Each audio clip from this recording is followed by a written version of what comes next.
माघ मेला 2026 जिसकी चर्चा पिछले कुछ दिनों से लगातार चल रही है और जिसके विषय में योगी आदित्यनाथ भी चर्चा कर चुके हैं और साथ ही साथ योगी आदित्यनाथ ने यहां पर आकर तैयारियों का जायजा लिया था। आज उसकी औपचारिक शुरुआत हो चुकी है। आज प्रयागराज के संगम नोज पर माघ मेला 2026 की शुरुआत के लिए गंगा पूजन किया गया और इस गंगा पूजन में प्रयागराज जिलाधिकारी से लेके महापौर तक और साथ ही साथ प्रयागराज मंडलायुक्त सौम्या अग्रवाल ने भी इसमें शिरकत की। इसी के साथ ही अब जो माघ मेला की भूमि है, भूमि का आवंटन कार्य शुरू हो जाएगा और माघ मेला की भूमि को जो भी साधु संत हैं उनमें आवंटित किया जाना शुरू कर दिया जाएगा। आपको बता दें कि जैसे ही गंगा पूजन होता है तो गंगा पूजन के बाद से भूमि आवंटन कार्य शुरू होता है और भूमि आवंटन में सबसे पहले नंबर आता है दंडीबाड़ा का। दंडीबाड़ा के संतों ने 90 बीघा ज़मीन की मांग की है। हालांकि 90 बीघा ज़मीन उपलब्ध हो पाएगी नहीं हो पाएगी देखने वाली बात होगी, लेकिन उनका कहना है कि पहले की तुलना में इस बार जो दंडीबाड़ा है, दंडीबाड़ा में कहीं ज़्यादा साधु संत हैं और इसीलिए उनको 90 बीघा भूमि की ज़रूरत है। तो सबसे पहले जो भूमि आवंटित होगी वो दंडीबाड़ा को आवंटित होगी। दंडीबाड़ा के बाद आचार्यबाड़ा को और आचार्यबाड़ा के बाद फिर खाक चौक और अन्य साधु संत जो हैं उनको भूमि का आवंटन किया जाएगा।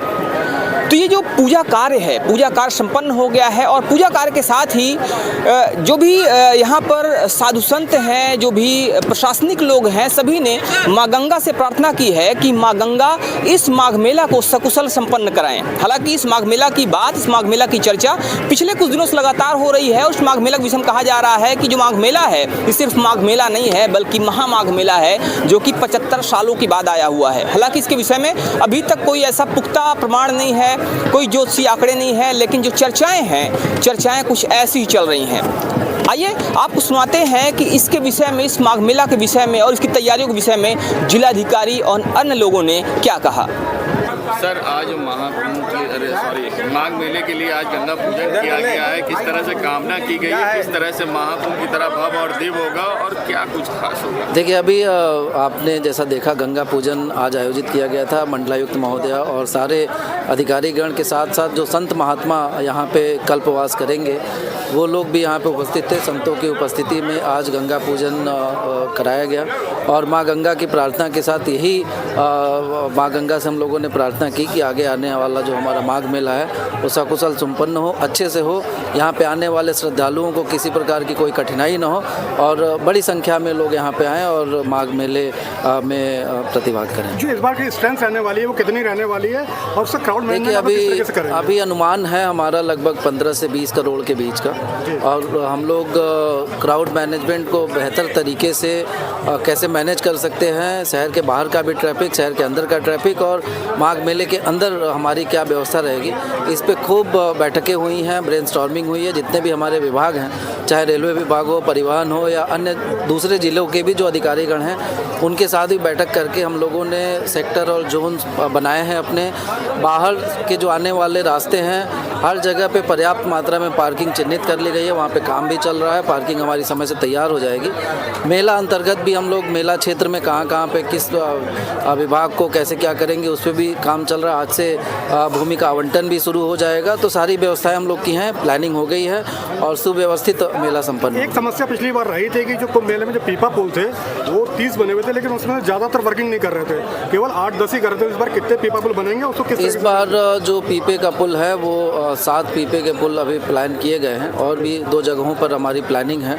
तो अभी पूरा महीना है दिसंबर का, तो होपफुली हमारा जो प्लान है उसके हिसाब से वो कंप्लीट हो जाएगा और सारे पीपे के पुल संचालित रहेंगे। विशेष नहान के दिवस में जो भी उस समय की व्यवस्था बनेगी तो वो इमरजेंसी कंटिजेंसी प्लान हम लोग का तैयार है, वो समय से सारे लोगों को सूचित भी कर दिया जाएगा, लेकिन जो भी संसाधन हमारा बना है उसका पूरा उपयोग होगा।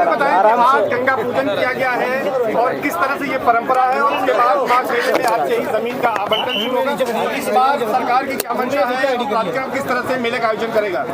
आज जो है गंगा पूजन संपन्न हुआ है और यहाँ से मेले की जो तैयारियां हैं वो प्रारंभ होती हैं और भूमि का आवंटन है वो भी आज से प्रारंभ होगा। और इस बार सरकार की प्राथमिकता है कि हम लोग इस बार बहुत स्वच्छ, सुगम, सुलभ और एक बहुत ही सुरक्षित माघ मेला सब लोगों के लिए कराएं। अच्छा, कितने लोग आएंगे इस बार, क्या व्यवस्थाएं व्यवस्थाएं की जा रही है, कितने सेक्टर, क्या क्षेत्रफल, क्या तैयारियां हैं? इस बार हम लोगों के 7 सेक्टर हैं और 800 हेक्टेयर की जो भूमि है वो आवंटित विभिन्न इन सेक्टरों में बांटी जाएगी और माननीय मुख्यमंत्री जी के द्वारा जो अनुमान दिया गया है करीब 15 करोड़ लोगों के आगमन की यहाँ पर संभावना है। यहाँ पर दिव्य और भव्य कुंभ हुआ था, करीब 66 करोड़ लोग आए थे। इस बार माघ मेले में क्या कुछ नए एक्सपेरिमेंट्स किए जा रहे हैं या पुराने अनुभवों को इसमें प्रयोग किया जा रहा है? जो हम लोगों के पुराने अनुभव हैं उससे हम लोग सीख रहे हैं और जो नए एक्सपेरिमेंट्स इस बार किए जा रहे हैं हम लोग ये प्रयास कर रहे हैं कि इस बार सुगम हो, यहाँ पर लोगों को कम से कम चलना पड़े। तो ये प्रयास किया जाएगा कि सारी जो हम लोग की मेन पार्किंग्स हैं उससे हम लोग यातायात व्यवस्था सुगम रूप से उपलब्ध कराएंगे। क्राउड मैनेजमेंट भी हम लोग और बेहतर करेंगे। पिछली बार जो हुआ था उससे हम लोग सीख लेकर के और अच्छे से ट्रैफिक व्यवस्थाओं पे क्या जो है? ट्रैफिक व्यवस्था बहुत बेहतरीन रूप से जो भी हम लोग के डाइवर्जन्स हैं उसके लिए हम लोगों की प्लानिंग पहले से ही हो गई है। सारे आसपास के जनपदों से और राज्यों से बात होकर के हम लोग बेहतरीन व्यवस्था ट्रैफिक की उपलब्ध कराएंगे। पहली बार पीपा पुल जो भगवा कलर में किया गया है। हाँ जी, मोबाइल नेटवर्क मेले में रहता है कई बार। हम लोगों की मोबाइल कंपनियों से भी बातचीत चल रही है और हम लोग ये सुनिश्चित करेंगे कि मोबाइल का इश्यू इस बार ना हो। मैडम, तो नेटवर्क इश्यू यहाँ पे बहुत ज्यादा रहता है। इस बार प्रयास करेंगे कि ना हो।